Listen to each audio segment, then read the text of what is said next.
The country has once again been rocked with a spate of farmer suicides. Farmers have been protesting, many of them coming from far-flung places. One of the solutions seems to be to once again replenish our natural rivers, and somebody who's made that his mission over the next month or so is spiritual guru, inner engineer, as I prefer to call you, Sadhguru Jaggi Vasudev. Once again, pleasure meeting you here on CNN News 18. So you've started something called this Rally for Rivers. You're going to be biking, once again back to the motorcycle for you, for 1 month from Kanyakumari to Kashmir. Where did this idea germinate from? So my engagement with mountains and rivers and forests has been very long, right from my childhood. I have so immensely enjoyed these things, and I have experienced river not as a water body that we have to make use of, but as a living body which has a life of its own. So with much concern I've been watching for last 25–30 years the way it's depleting, but particularly in the last 7–8 years, the depletion is so sharp that it's very alarming. It's no more alarmist activist talk. It's like proper science, and it's noticeable and there for everybody to see. Yeah. When Kaveri doesn't reach the ocean for 3.5 months. True. Stops 170 kilometers short of the ocean. The entire Kaveri's run in Tamil Nadu is only 430 kilometers. In that 170 kilometers short it stops. If we still don't wake up, 300,000 farmers in the last 12 years commit suicide. 300,000, you don't even kill that many in a war. True. True. Now, what is this as a consequence of? Is it overpopulation? Is it overconsumption? Well, why are our rivers running dry? So, whenever this farmer suicide happens, people try to explain it because the tomato prices crashed. They committed suicide. We need to understand this. We're pulling the rug from under their feet. In the sense, if you deplete the soil and take away the water source, what kind of farming can you do? Today if you ask any farmer, would they want their children to go into farming? Believe me, it's less than 15% who will say yes. True. All others want to shift out. If you take away this possibility, see, one of the greatest things we have done in this country, of the many things we might have done in the last 70 years, we have built businesses, we have built industry, well, we are going to the Mars, all this stuff.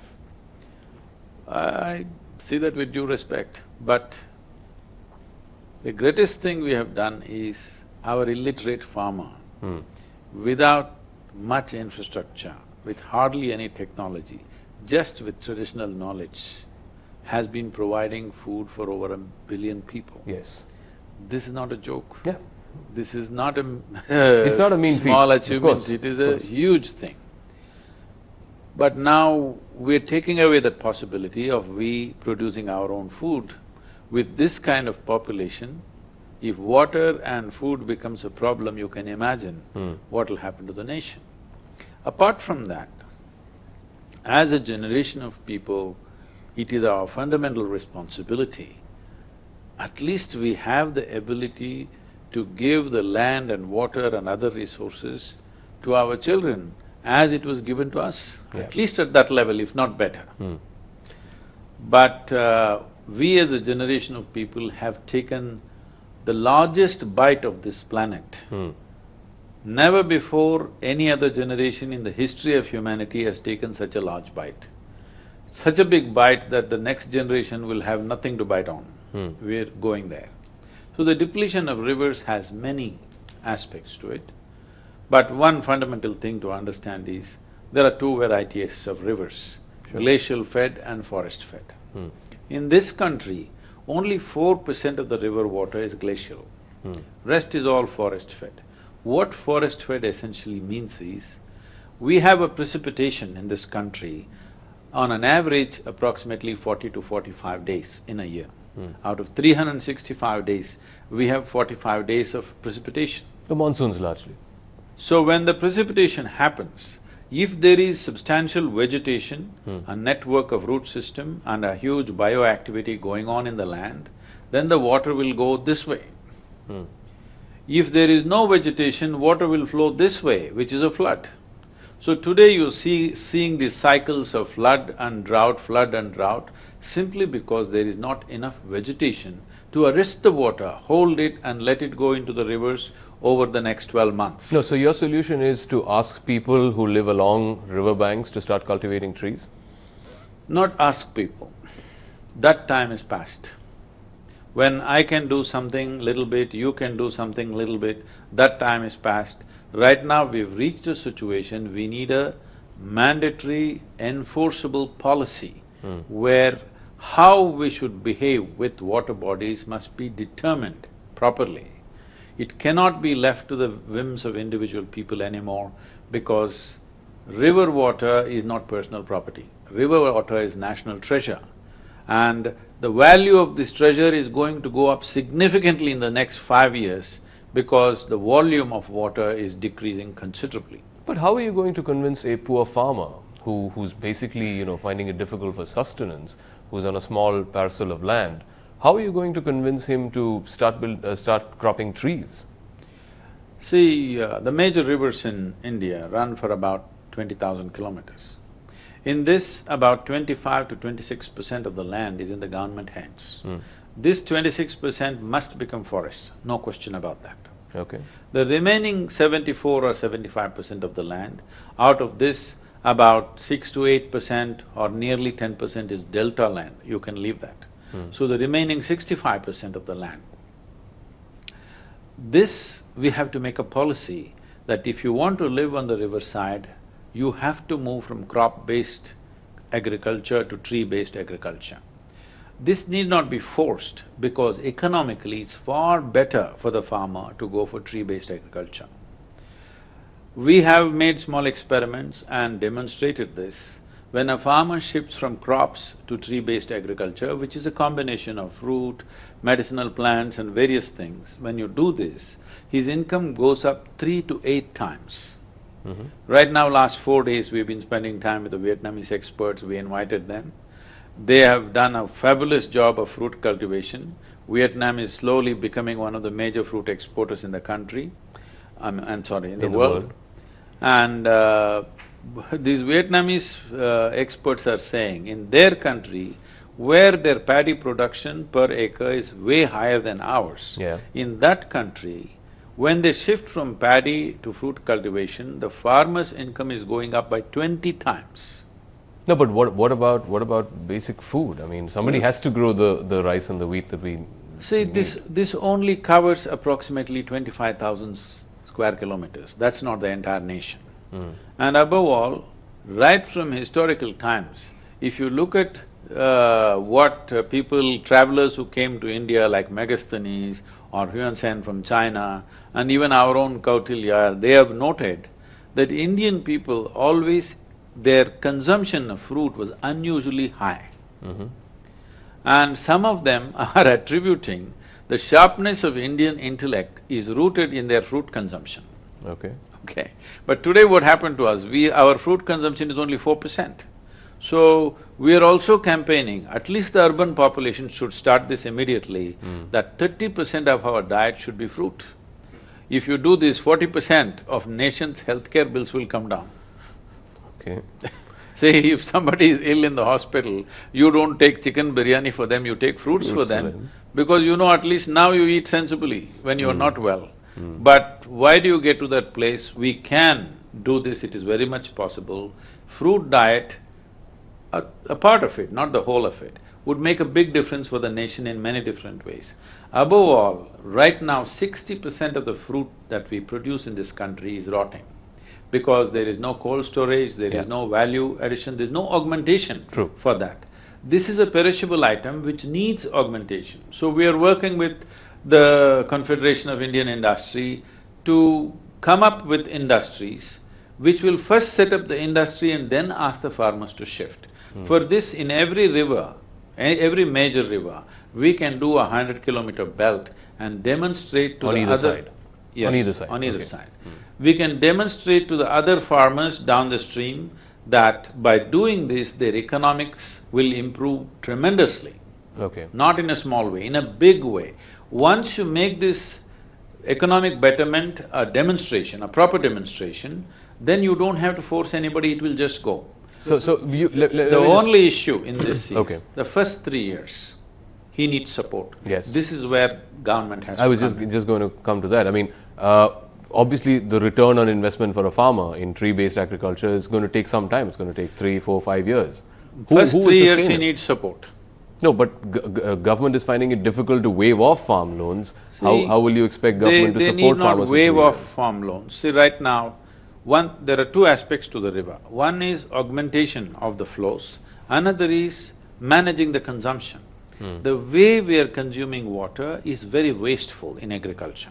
Okay. Urban consumption, we can run a campaign to see that they don't waste water, which could find results to some extent. Sure. But the real water consumption is in agriculture. We are still irrigating lands how we were doing it 1,000 years ago. We can do the same crops with 10 to 20% of the water that we are using. So you're talking about drip irrigation. There are various ways to do Okay. it. There are various ways to do it, especially when it comes to tree-based agriculture. There are many ways to do it where the water consumption will be very, very minimal. So, if this happens, then the consumption is managed and augmentation of the river has to happen. But the issue is right now, why we are doing the rally is, one thing is, it is a concurrent subject between the center and the state. Yes. So, we are driving through 16 states from Kanyakumari to the Himalayan foothills. I'm driving myself, I'm not riding a motorcycle. Okay. Here and there in the cities, we are riding with the bikers. Okay. Short distances, but mostly we are driving. The reason why we are doing this is, we wanted to get the concurrence of the states. Fortunately, all the chief ministers are participating in the events that we have organized in their states. Okay. So this is concurrence. And the next problem is, if you aggressively implement this policy, it will take about 15 years, 10 to 15 years to complete. If you complete it in 15 years, it will take another 5 to 10 years before the water flows actually go up. Okay. So, a policy which takes 25 years to show results is not something that generally we are used to, because this is not an election-winning policy. Yeah. This is why the rally, this is why the missed call campaign, because we want to have 30 crore missed calls, so that when government wants to enact a law like this, they will feel confident that the people are with them. Supporting it. Without people being with them, this kind of a policy will never fly. Okay. Just one final question on this topic. Why don't you then just support something like an interlinking of rivers? But do you think it's a bad idea? See, you're again talking about how to exploit the river. I'm talking about how to augment the river. My work is to see that the rivers will flow, because India has over 1,000 species of freshwater fish and other aquatic animals. Yes. No other nation, no other part of geography has this. But right now, most rivers have become seasonal. We have freshwater dolphin, which is unheard of in the rest of the world. All this will vanish in no time if they become seasonal. The rivers must flow 12 years of the month. We've had the historic verdict on triple talaq by the Supreme Court. I just want your thoughts on that. Would you welcome something like this? See, marriage, there are many types of relationships. Right now, you and me sit here, this is one relationship, there are business relationships, friendships, all kinds of things.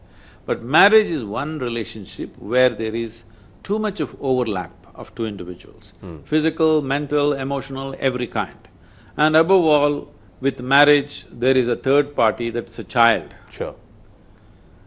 So such a relationship, just on a whim, on WhatsApp, you can dismiss that relationship, I think is obscene and it's a crime. I'm glad we have done this, but we should have done this 70 years ago. Do you feel that, courts or government should get into religious practices? I mean, there are people who are saying that this is part of a how religious is it a practice. religious practice? It's followed only by people of one faith. It doesn't matter, but see, even in the Islamic code, it is a civil law. Okay. Wherever the culture in which it grew, this is a civil law even in that. This is nothing religious about how you conduct your marriage or how you dismiss your marriage. So it is very much a civil law, and in India, we must decide what are our civil laws for everybody. For everyone? For people of all faiths? The question is not about faith. For all Indian citizens, how are we going to treat our women, our children, our animals, our nature, is something that we must take a call on it, isn't it? No, so you believe, so are you suggesting that there should be a uniform civil code for every Indian? Isn't there a uniform penal code? There is a Indian Penal Code, IPC, yes. Why? Why don't you have different laws? Because the punishment, say for example, for murder should be the same across the country, right? I'm saying if you go by medieval laws, for punishment for the crimes are extreme. Yes. You want to go by that? No. Then let us understand, what religion you practice is up to you. With all due respect, you practice whatever you want in your home, in your place of worship, do whatever. Sure. On the street, you and me must be same. Okay. On the street, if I am more and you are less, this is not a nation. So you believe that there should be a uniform sort of approach, at least, if not a civil code, but at least a uniform approach. In things that it involves both of us. Okay. Where it's just you, you do whatever you want. Okay. But where both of us are involved, then it must be same, otherwise we will be at loggerheads all the time. So for example, the way See, right now, the inter-religious marriages are happening all over the place. Sure. Then how do you deal with it? There's a special Marriages Act for it. There's a special law for This is what, we want to marriages. make law inside a law inside a law and make it so ambiguous, everybody's fully confused how this country runs. It is very important whether it is criminal law or civil law or tax laws or business laws are made unambiguous and simple so that common citizens understand. If you and me don't understand what is the law, inevitably we will break the law. Okay. And ordinary citizens feel like criminals on a daily basis. Okay. Let's get to this whole debate about nationalism that's been stirred up in the country. I'm just curious about what you think of it. I mean, is patriotism and nationalism something that you should demonstrate on a daily basis? See, in the making of a nation, human beings are made like this. They're not all intellect, they have emotions. Sure. Without employing human emotion, you are not going to build anything significant because that's a large part of the human being. So what you call as nationalism, patriotism is one form of emotion. Tell me, just intellectually, can you run your family? No. No. Similarly, you can't intellectually run this nation or any nation. A lot has happened in the last 6 months. Primarily the big story, of course, was this war on corruption, demonetization. How do you see it? See, we as Indians, is one thing I want people to figure out within themselves. For every solution, we have a problem. Okay? Whatever the solution we have, when there is a problem, we complain. If we bring a solution, we find a problem in that. So this must go. Demonetization is not an ultimate answer. But it is a step which has definitely curbed many things, no question. One final word. Today, this is our 70th year of independence. You were born about 10 years after independence. I know it's an ironic question to ask, are you happy with where India has come in the last 70 years, or would you have liked to see more? And where do you see this country by the time we reach 100 years of independence? See, if we had a very focused and determined leadership right from day one, continuously for 70 years, we would be in a completely different place. But we've been like little bit on and off like that. This is not a complaint because probably people are figuring out what's a nation, It's like we're new to freedom, we're new to running a nation, so there might have been many confusions and problems. So I don't really complain about it. But in retrospect, we can definitely see we could have done better. But instead of lamenting on that, in the next 5–10 years, we can do great in this country. And at least there is a determined leadership now. You can agree with them, disagree with them, but there is determination. So I think that's a good sign. Okay, thank you very much, Sadhguruji, and all the best for your rally for rivers. Thank you. You must join the rally somewhere. I hope so. Thank you.